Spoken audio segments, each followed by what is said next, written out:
أعوذ بالله من الشيطان الرجيم.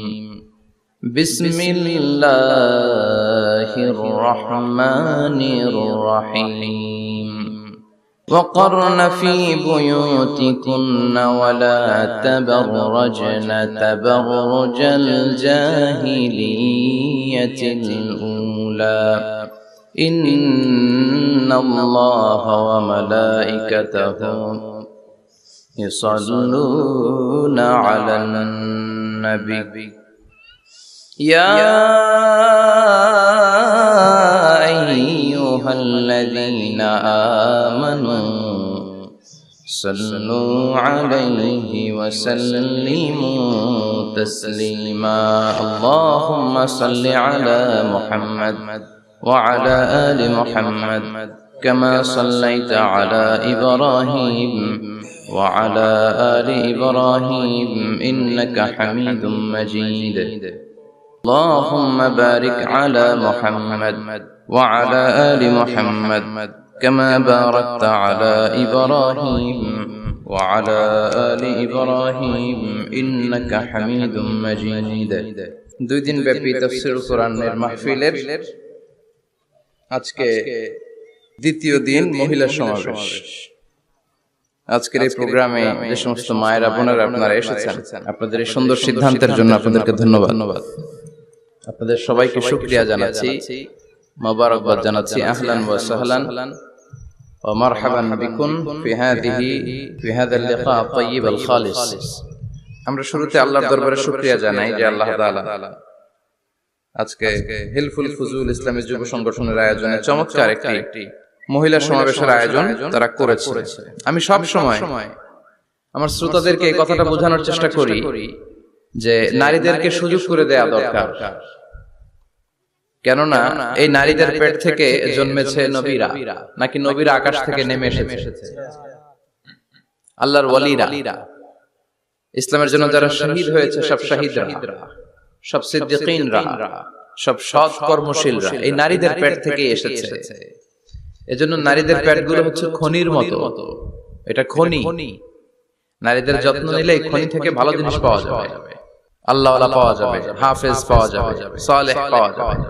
আর নারীদের যত্ন না নিলে, কোরআন সুন্নাহ শিখানোর সুযোগ না করে দিলে তাদের পেট থেকেই ডাকাতরা বের হয়, ঠিক কিনা? এই যে যত ডাকাত, সন্ত্রাস, চাঁদাবাজ পৃথিবীতে এসেছে, এরাও এসেছে নারীদের পেট থেকে। এজন্য বলা হয় বাপ ভালো তার বেটা ভালো তাই, মা ভালো তার জি, গাই ভালো তার দুধ ভালো রে, দুধ ভালো তার ঘি।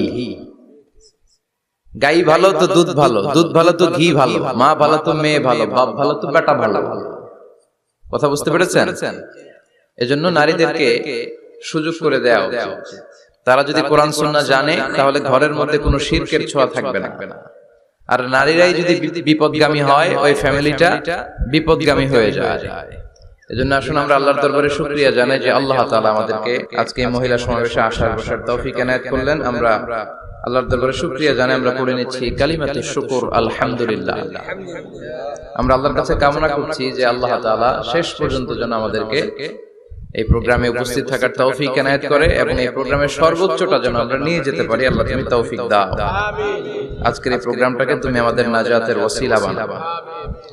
সম্মানিত ভাইয়েরা, আমি ছোট্ট একটা আয়াত তেলাওয়াত করেছি, ওয়াকারনা ফি বুয়ুতিকুন্না ওয়ালা তাবাররাজনা তাবাররুজাল জাহিলিয়াতিল উলা। ওয়াকারনা ফি বুয়ুতিকুন্না, আল্লাহর অর্ডার, ও বান্দিরা তোমরা ঘরে থাকো। কই থাকো? ঘরে। আর আপনারা থাকবেন কই? বাইরে।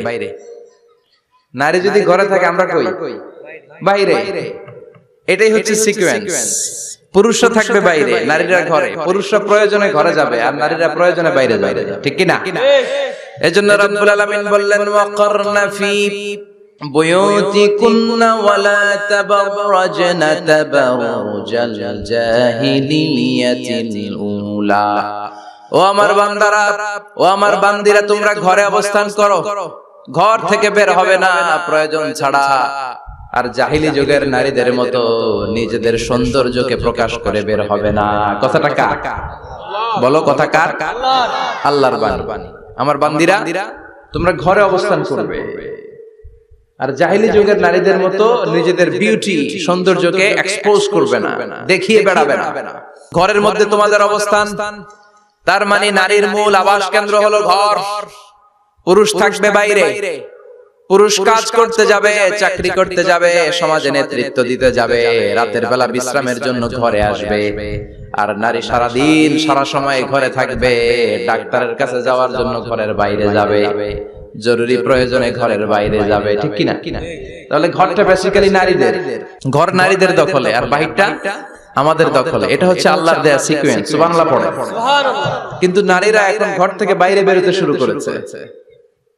আল্লাহ সিকোয়েন্স দিলেন নারী থাকবে ঘরে, পুরুষ বাইরে।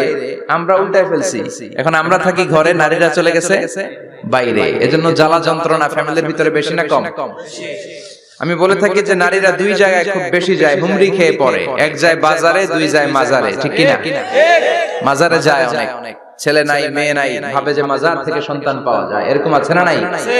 রব্বুল আলামিন বলেন, ইয়াহাবু লিমান ইয়াশাউ ইনাসান ওয়া ইয়াহাবু লিমান ইয়াশাউ যুকুর আও ইউযাওয়িজুহুম যুকরানান ওয়া ইনাসা ওয়া ইয়াজআলু মান ইয়াশাউ আকিমা ইন্নাহু আলিমুন কাদির। তিনি যাকে চান তাকে মেয়ে দেন। আগে মেয়ের কথা বললেন, আগে ছেলে বলেন নাই। তার মানে মেয়ের ভিতরে বরকত বেশি না কম? আল্লাহ যাকে চান তাকে মেয়ে দেন, আল্লাহ যাকে চান তাকে ছেলে দেন, আবার যাকে চান তাকে ছেলেও দেন, মেয়েও দেন, আবার যাকে চান তারে ছেলেও দেন না, মেয়েও দেন না। তিনি কে? আল্লাহ। এজন্য চাইতে হবে তার কাছে, মাজারে যে যাওয়া যাবে না। আমার বোনেরা খবরদার, খবরদার, খবরদার, মাজারে যে কিচ্ছু যাবেন না। মাজারে তো আপনাদের যাওয়ারই দরকার নাই, কারণ নারীদেরকে কবরের সামনে যে কবর জিয়ারত করতে নিষেধ করেছেন মুহাম্মদ সাল্লাল্লাহু আলাইহি ওয়াসাল্লাম। কারণ নারীরা দুর্বল চিত্তের অধিকারী হয়, রক্ত দেখলে ভয় পায়, পায় না? আমরা ভয় পাই, আমরা তো জবাই করি, আমরা কুরবানির সময় আল্লাহু আকবার, রক্ত দেখলে আমরা ভয় পাই না। নারীরা রক্ত দেখলে ভিড়কে ওঠে, ওরা ভয় পায়। এজন্য পৃথিবীর কোন দেশের সেনাবাহিনীর প্রধান, চিফ ইন মিলিটারি, আপনি নারী দেখাতে পারবেন না। পৃথিবীতে এতগুলো দেশ, কোন দেশের সেনাপ্রধান নারী আছে? থাকলে আমারে জানান। কোন দেশের বিচারপতি নারী আছে? নাই। কারণ এই ডিসিশন গুলো নিতে হলে অনেক বড় মাথা লাগে, অনেক সাহস লাগে। কিন্তু নারীরা রক্ত দেখলে ভয় পেয়ে যায়। সুবহানাল্লাহ পড়েন। কি ব্যালেন্স আল্লাহ করে দিলেন। এই জন্য খবরদার, মাজারে যেয়ে কিছু চাওয়া যায় না।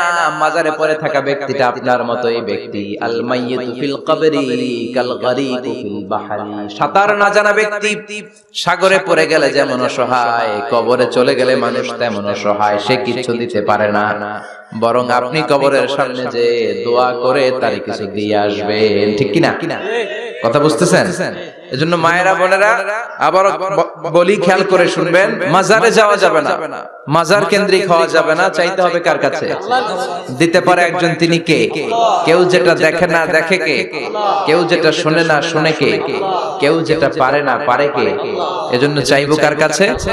24/7 সব সময় দেওয়ার জন্য ধন ভান্ডার নিয়ে তিনি প্রস্তুত, কিন্তু আমরা চাই না।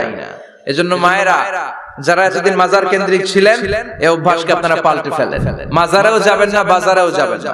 জরুরি প্রয়োজনে হিজাব মেইনটেইন করে বাজারে যাওয়া যেতে পারে, কিন্তু এই কাজটা মূলত পুরুষদের। কাদের কথা বলেন?